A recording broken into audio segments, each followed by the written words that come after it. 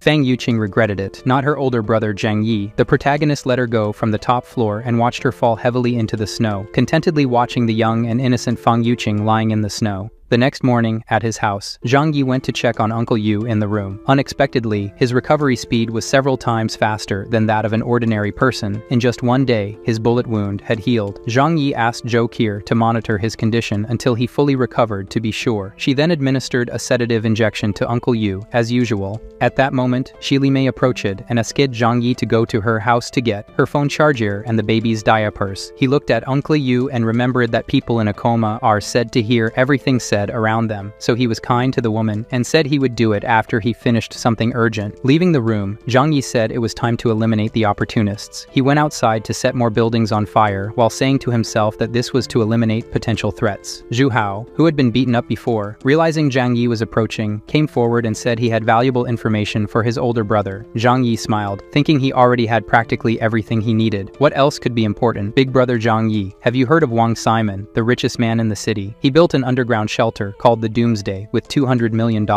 Because Zhang Yi showed interest, Zhu Hao asked to talk in a place where no one could hear. They went to an apartment, and then Zhu Hao spilled the beans. He said that Wang Simon's shelter is in a luxury-gated community. Zhang Yi then asked, "So what? What's your reason for telling me this?" Zhu Hao replied, "The point is, there are infinite food supplies there." He wants to be Zhang Yi's helper to rob Wang Simon's underground shelter. The protagonist found this idea ridiculous. No matter what's inside, invading such a secure place isn't worth the risk for him. However, Zhu Hao argues that Wang Simon already knows about Zhang Yi and even contacted him to steal his snowmobile. This information only made Zhang Yi angry. He asked Zhu Hao how he wanted to die. Frightened, the guy shouted that he wouldn't plot anything against Zhang Yi and actually wanted to help him. To make things even clearer, the protagonist shot Zhu Hao next to his head and asked for a good reason to let him live. The guy said that the mansion has plenty of food and he wants to join Zhang Yi to ensure food for himself too. Furthermore, Zhu Hao was friends with Wang Simon, the spoiled rich kid who had everything one could want and still humiliated Zhu Hao in front of girls. He mainly wants to get revenge on Wang Simon. Zhang Yi is very interested in vengeance, so he gives him a chance. The protagonist asks if he knows about the security of the place, how many enemies there are, and similar things. "Tell me now." Fearful, Zhu Hao says he will only give the details if they make a deal first. The protagonist smiles and says he'd prefer to crack his head open. Zhu Hao argues that he knows Zhang Yi has eliminated everyone who's no longer useful to him, so he won't say anything even under threat, since the outcome is the same. After these words, Zhang Yi says Zhu Hao is smart, so he will accept to negotiate. The guy is happy, but Zhang Yi says there are two conditions first. He needs him to help eliminate someone who has been bothering him every day. He takes Zhu Hao to an apartment and tells him there's a secret to share with him. The cunning protagonist takes out a briefcase and leaves the guy scared and confused about what it is. But he admits that joining Zhang Yi will at least ensure his survival, so any risk is worth it. The protagonist takes out a syringe and says he was a professional assassin, and that's how he survived until now. He says it's an assurance. This poison is very common and takes effect in a week. After they take over Wang Simon's shelter, he will give him an antidote. Zhang Yi applies everything and says they will eliminate someone today. Zhu Hao should wait at this person's house right away. When alone, Zhang Yi reveals that it was just saline solution. It was a strategy to reduce the chances of being betrayed. Returning home, he saw Xi Lemei with his uncle Yu. He went to the room to tell his uncle that he's happy, he's okay, and from now on, he will take care of the three of them as a family, and they will all live together here. It's a promise. Hearing this, Xi Lemei is very happy and says a promise is a promise. She hands over her baby and says she will bring her and the baby's things from home. Xi Lemei thinks that with the baby and Uncle Yu here, Zhang Yi wouldn't be able to lock her out and kick her out of here. With her baby and phone in hand, Zhang Yi notifies that she left and Zhu Hao should handle the problem. While the scoundrel plays with the baby, the mother went to open the door of her house, thinking she would never return here. Her surprise was that someone was inside the house. So frightened, the girl couldn't even try to defend herself. She was hit and then received several more attacks. Satisfied, Zhu Hao sent a message saying the trash was taken out. She really won't be going back to her place anymore, nor to Zhang Yi's house. At home, Zhang Yi tells his Uncle Yu that now he and his wife Xi Lemei will also live here, and it will be great. However, Uncle Yu, unlike his wife, says that this is too much. He shouldn't bother Zhang Yi that much. The baby starts crying, and not knowing how to fix it, Zhang Yi hands it over to Chokir. "You need to change the diapers. Figure it out, woman." Returning to the room, he went to talk to Uncle Yu again. The uncle says that she's taking too long, and he's worried. Zhang Yi tells Chokir that he'll go look for Xi Lemei because she's taking too long. Zhang Yi went to his room to gear up, sent a message to his building group asking all neighbors to gather at apartment 1301. He will distribute rewards and food for everyone. He sends a voice message privately to Zhu Hao, telling him not to come if he wants to stay alive. After a while, everyone was happy. All the other buildings were eliminated, and now they can follow Zhang Yi and secure their food. Outside the apartment,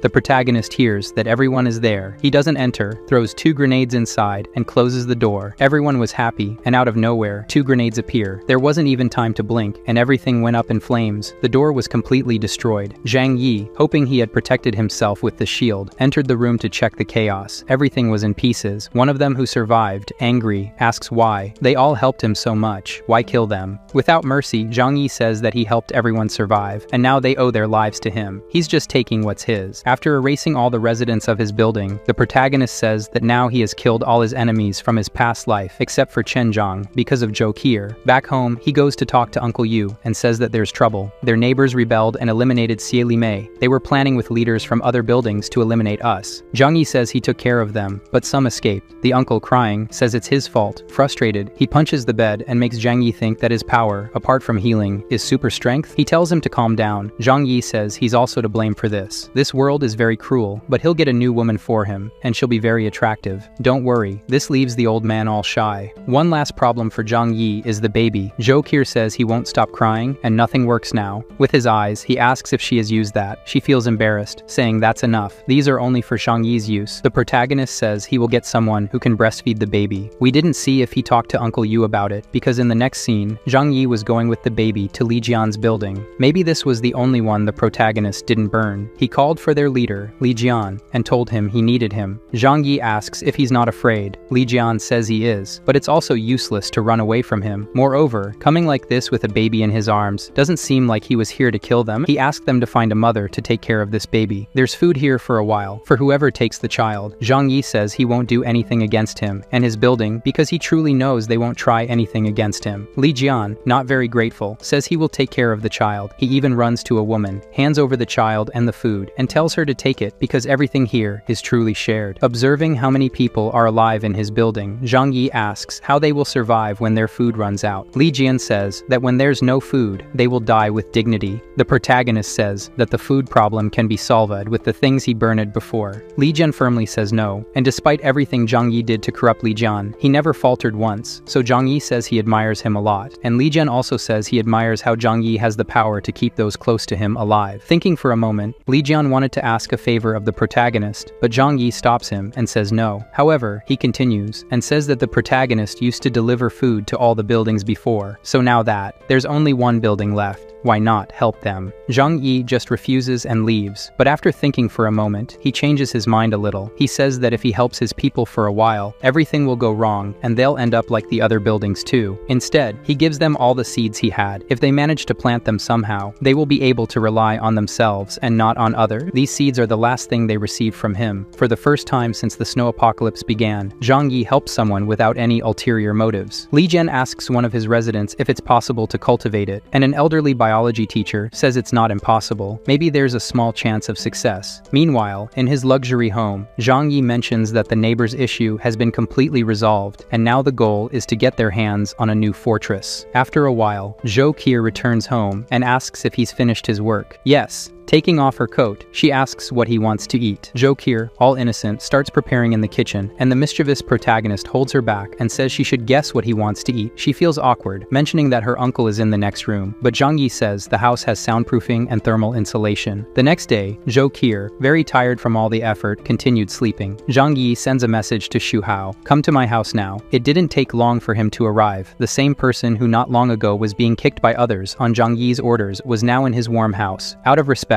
he sits on the floor and not on the sofa, waiting for the boss. Zhang Yi wants to know about the dealings with Wang Ximeng. Before Xu Hao can speak, the protagonist tells him to shut up and give him his phone. Xu Hao freezes in fear. Why on earth does he want to see his phone? Zhang Yi insists, saying to hurry. He's going to read his conversations with Wang Ximeng. Hu Hao says it's better not to. Suspiciously, Zhang Yi grabs him by the collar, asking if he's hiding something. After some threats, the guy hands over his phone to the protagonist. Xu Hao says he cursed Zhang Yi a lot in there, but that's part of the act, so don't take it to heart. He sees that Xu Hao has passed all his information to Wang Ximeng, and they discuss joining forces and taking things from Zhang Yi, but Xu Hao swears that all of this is part of gaining the rich guy's trust. Thinking more deeply about it, Zhang Yi realizes that Wang Ximeng knows about his weapons, his snowmobile, and bunker in the apartment. He decides to use this to his advantage. The protagonist tells Xu Hao to tell everything he knows to Wang Ximen's house. If he misses a detail, he dies. After telling everything about his underground bunker, made with rocket materials, with a system of sleep-inducing gases and flamethrowers at the entrance. Basically, the place is an impenetrable hell. The only way in is if those inside let you, so Zhang Yi's focus turns to figuring out how to neutralize the gas and flamethrower system. The plan Xu Hao proposes is for him to pretend to capture Zhang Yi and make Wang Ximeng let him in. This plan doesn't smell too good to the protagonist, but it seems to be the only choice. About this, he has an idea. If he can use his dimensional space ability in other ways. Zhang Yi, acting all weird, thinks about the possibilities. please. Then he tells Xu Hao to leave, get out of here, and in 2 or 3 days, I'll call you. But master, what about the antidote? I'll die without it, Xu Hao says. Zhang Yi says it's no problem because it takes 7 days for the poison to take effect. He has time. Zhang Yi slams the door in Xu Hao's face. Now he has to figure out what else he can cheat in reality with this power. So he sits back down, thinks about it a lot. Suddenly, he makes a fire inside the house and starts trying to absorb the fire with his ability. If it's like the food that's preserved, it'll be incredible. He absorbs all the fire and doesn't get burned in the process. Then he manages to shoot out the same fire, like a cannon. The guy is so overpowering and it makes him very happy. If this worked, what else could be possible? Thinking about this, he wonders if he could suck someone into the dimensional theft hole. With that in mind, Zhang Yi managed to get one of the residents of Li Jian's building as a guinea pig. He threw a wooden stick in front of the guy and said if he can hit it, he'll get a bread as a reward. Of course, the man was suspicious as to why the almighty Zhang Yi would ask someone to beat him with a stick. Is this guy a masochist? Motivated by the prospect of food, the man jumped in to hit the stick with all his might. As Zhang Yi thought, he managed to suck the guy into the dimensional storage space, and it happened very slowly. After entering up to the last leg, Zhang Yi checked inside the space he controlled. The man was in there, frozen like everything else in there, unable to move and didn't seem to be alive. Checking his body, he realized there was no pulse or breathing. Thinking about it, it makes sense that food doesn't spoil and stays the same as when it entered. Everything in here is frozen in time. Taking the guy out, and to Zhang Yi's surprise, he was alive. He kicked the wood to the side and went to ask the guy how he felt seconds ago. Terrified, he replied that he thought he was dead. He was in a white world with supplies all around. This information blows Zhang Yi's mind, but of course, he tells the man that it was some delusion of his. But in the head of our crazy protagonist, he just discovered that time passes differently inside his dimension and that living beings don't die immediately there, but if they stay too long inside, they can have a mental breakdown and die from it. What wasn't clear to me is if he meant that besides the psychological being affected, living things cannot be sucked as easily as lifeless things. Because he removes some pieces of the man for the simple purpose of testing this, he sends the fingers easily and it works. They can stay in the other dimension. Tell me, you smarter ones, how do you think Zhang Yi's power works in the comments? After destroying the guy, he gives him something to treat his fingers. See how nice he is. After thinking for a while, the man is all happy down there, fingerless, insane, but at least eating well. The conclusions were that he can throw objects out of the space. Now people can't be sucked or thrown out. I, with my few neurons, think this guy only entered the dimension because he jumped towards the portal. Now things like fire, he can suck in and project out in whichever direction he wants. With this information, he already knows he can defeat Wang Ximen. He goes to his great guinea pig friend and thanks him for the help. The poor guy didn't complain about anything and thanks for being able to exchange 2 fingers for food and says he has 8 more. Zhang Yi suddenly lands a blow to his jugular and the man falls backward without understanding what happened. Evil Zhang Yi says that he's no longer useful and since he's already had his reward meal, it's time to leave. Strangely, the miserable man, with his vision darkening, is happy to finally be able to escape from this cruel world. Back home, Zhang Yi says he'll find more people from Lin Jian's building to practice real combat simulation for another 3 days. So, 3 days of wickedness later, Zhang Yi called Xu Hao for a chat. But first, Xu Hao was begging for the antidote. His poison was taking effect faster. He could feel it. Zhang Yi notices that Xu Hao is eating well now, but the poor guy's appearance is worsening, all due to a fake injection. That's the power of psychology. The protagonist then says he'll give a temporary antidote that relieves symptoms for some time. Hurry up, please. I can't take it anymore. I'm dying. He applies it and says it'll only last until the operation to invade Wang Ximen's underground bunker. After applying it, Xu Hao thanks the master and says the plan can start. He calls Wang Ximen to set up a meeting. Something tells me Zhang Yi will do something. Later he packed his things and told Zhou Qier he's going on a mission. What's strange to her is that all the neighborhood's problems have been solved. So why? At the right time, he says he'll tell his girlfriend. For now, she should stay in the building. He left food for almost a month for her and Uncle Yu.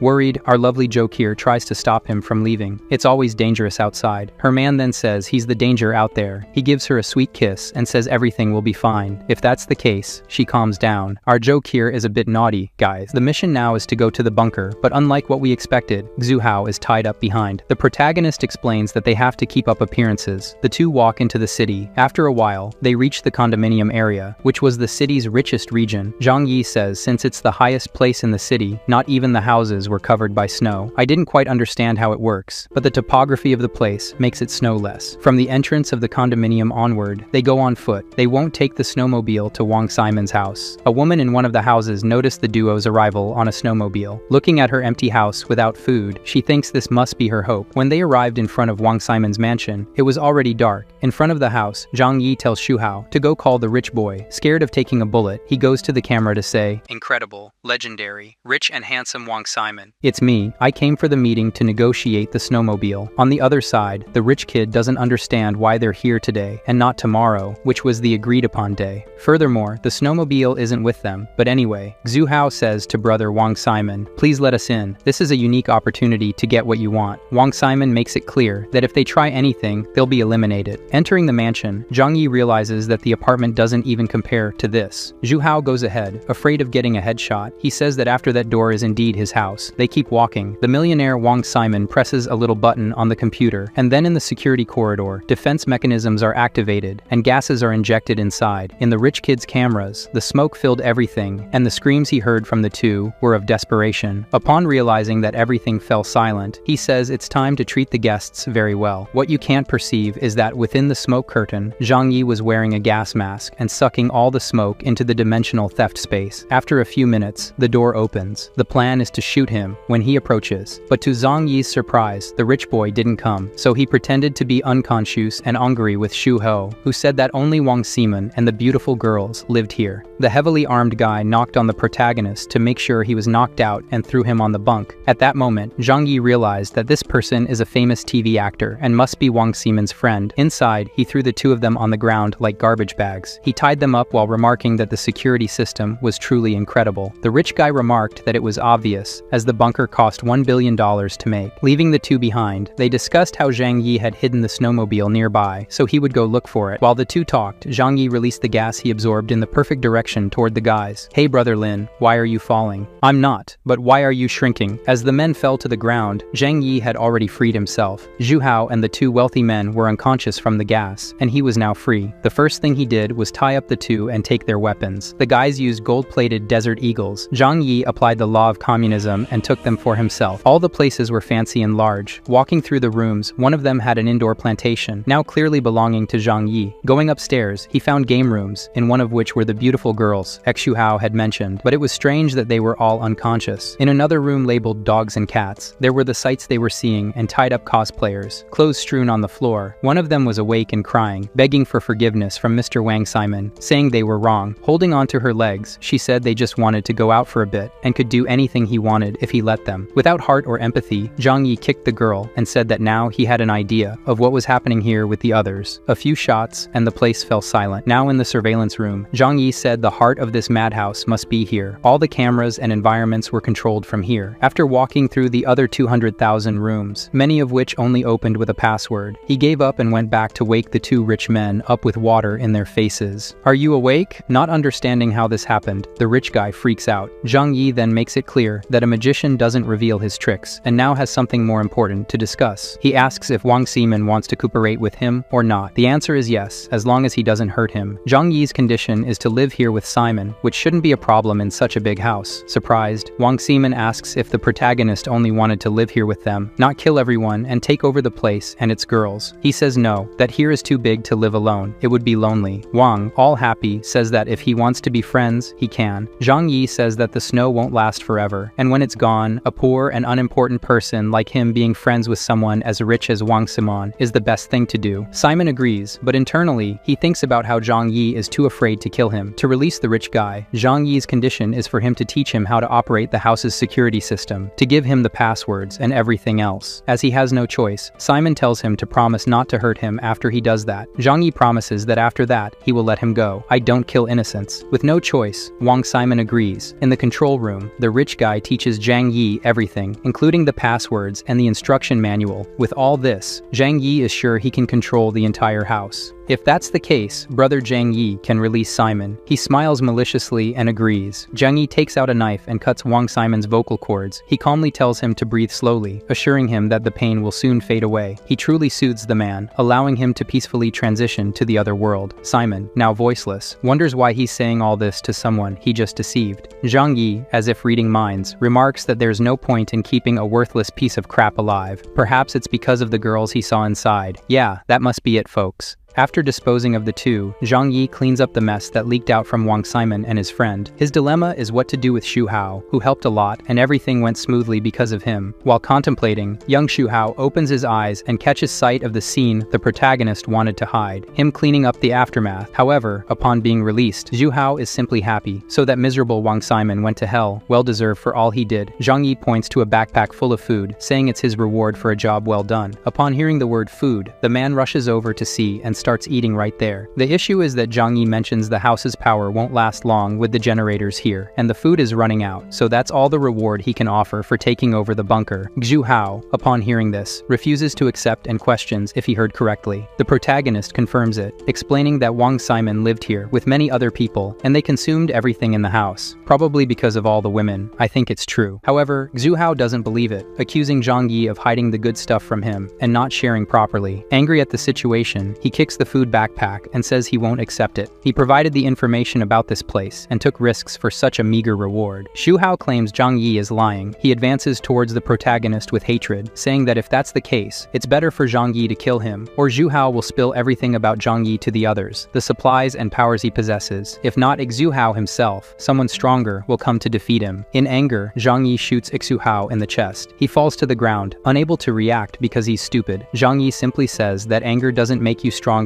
only weaker. If you don't have power, you shouldn't confront those who are stronger. Taking back the backpack, Zhang Yi says he was going to let young Xu Hao live, and even gave him the food there, so why did he seek his own death? Later, the protagonist ponders things in the living room, 1,000 thoughts running through the scoundrel's mind. If Zhou Qi were here with him, it would be great. But what about Uncle Yu? Maybe he'll let Uncle stay in the apartment, and he'll move here with Zhou Qi. Now walking through the bar, he says there's only one thing missing. He promised to find a delicious girl for Uncle Yu. How is he going to do that? He can't know that now. He decides to have a drink and see if the TV works. Incredibly, there's cable TV with channels from all over the world. Investigating how this is possible, he finds a network room. The mansion has its own internet server, so he can communicate with the internet via Elon Musk's satellite. Zhang Yi can have information from all over the world with this connection. Searching the computers, he finds many things. The main information is about reports from other countries regarding individuals who gained special abilities. While some control fire, others turn green. However, most became deformed or gained useless characteristics. Anyway, Zhang Yi's conclusion is that if there are people with powers out there, it's another reason for him to stay here in this protected bunker. His main goal now is to immediately go get his woman and move her to this place. As he's about to start his snowmobile, a sweet voice calls out to him. His natural reaction is to pull out his gun and aim. The person in question is the redhead he saw earlier when Zhang Yi arrived. The woman says she has a favor to ask. Immediately, the protagonist recognizes her. Is she Yang Mi, the hottest girl in China in recent years? Every man in the country wants her. It's truly amazing, guys. The girl says she hasn't eaten properly for days and asks if she can go with him. He responds that life is indeed difficult nowadays, even for the rich. But if she wants to go with him, she must give a good reason. The girl asserts that if she receives food, she's willing to accept any condition he wants, making it clear with a mouth gesture indicating it's really anything. At that moment, Zhang Yi blushes, then starts drooling. The scoundrel's heart is hooked. He regains his composure and tells her to come with him. The two head to the bunker, and at the door, she asks if this isn't Wang Simon's mansion. Zhang Yi says no, this place belongs to him now. Inside, it's warm, so she takes off her coat. She thanks him for letting her in and asks about his relationship with Wang Simon. Without answering, Zhang Yi asks about her relationship with Wang Simon. Do the rich know all the other rich people around? She explains that since their families are very wealthy, they bump into each other at all the fancy places and events. That's all. If that's the case, Zhang Yi says she shouldn't worry about Wang Simon. He's moved out. They have tea to warm their bodies, and then she asks if she can take a shower before they talk more. By all means, she undresses and goes to the shower. Guys, control yourselves. Inside, she thinks the guy is quite charming. If it's to ensure her survival, she can make sacrifices. The girl's plan is to ask to stay with him for a while, just until the extreme cold is over. Imagining what she'll have to give in return, she blushes and tries to convince herself that it's for her own good. It's just a favor exchange. She needs someone to protect her. Coming out of the bathroom, she puts on a towel and goes to him in the living room. The girl asks, straight away, "Can I live here with you?" It's hard for a weak woman to survive alone in such a harsh world. She uses her strongest weapon and says that if it's only for a short time, then nobody will know about their relationship. Zhang Yi takes her hand and goes to get more wine for them. He asks if she really thinks the ice will melt and the world will return to normal. She says it has to. If that's the case, he says, it's okay, but the woman has some conditions. Zhang Yi can't spread the news that she was with him after the global freeze ends, as she's famous and her career would be jeopardized. He agrees. Now Zhang Yi's first rule is for her to obey all all his orders. To start, the first order is to burn calories with very pleasurable couple exercises. They must spend a lot of energy together. After many deep movements, Zhang Yi shows her his power by producing a new outfit for her to wear. The girl is surprised and asks if he's a powerful magician. If so, she wants to discuss more things with him right away. She's still in a towel to not lose her natural power, so Zhang Yi, to demonstrate his power better, conjures up a complete meal table with pizza and roast chicken. If she's obedient, the beautiful girl can have this level of comfort. All she needs to do is obey his desires. The woman drools over the food. Zhang Yi tells her to be smart, just accept it already. She's thinking why, as a famous actress, she can't be discovered sleeping with just anyone. She's still worried about her reputation and says she has more conditions. Their agreement is only valid until the freezing in the world ends. Everything they do here is a secret. Gazing at the beauty in front of him, Zhang Yi says she's beautiful.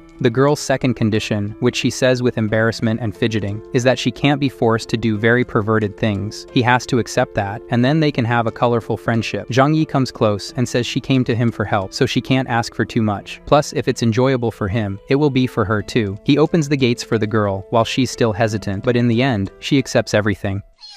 Zhang Yi informs that he'll go out to find someone else to come live here. But before that, he ponders and asks if many wealthy people still live in this condominium, and if she knows them. If everyone here had millions, they might have a better chance of surviving until now. What Zhang Yi really wants to know is if she knows a beautiful woman to introduce to someone. She says most of the wealthy here are older. Does his friend care about that? That's perfect. His friend is 40 years old. If that's the case, Yang Mi says she knows Zhou Haimei, once considered a goddess by many. Zhang Yi tells her to call the woman right away. She calls the goddess and explains the situation for her to come. After a few minutes, the legendary Zhou Haimei was here. Zhang Yi displays his power to conjure food from beyond and hands it to her. It was because of this that the woman came. He then quickly asks if things are clear to her too. We are making a deal here of food in exchange for food for his friend. They are going out now. Zhang Yi warns that if information about this place leaks out, both of them will die. Meanwhile, next to the territory of the luxury condominiums, in a province called Chu, some people are prepared to walk in the cold, and with some equipment they will dig in the snow. These people can withstand the cold and break the ice in the right places and fish. While they were fishing, they noticed something coming from afar. Upon closer inspection, it was a vehicle that could move on snow and a beautiful woman. With the noise of the bike, the fishermen's wolves went after dragging the sleds. One of them clearly showed his intention by trying to hit Zhang Yi with a trident. To dodge it, Zhou Haimei fell from the snowmobile. Worried about Uncle Zhang Yi's woman, he stood in front of her and pointed at them.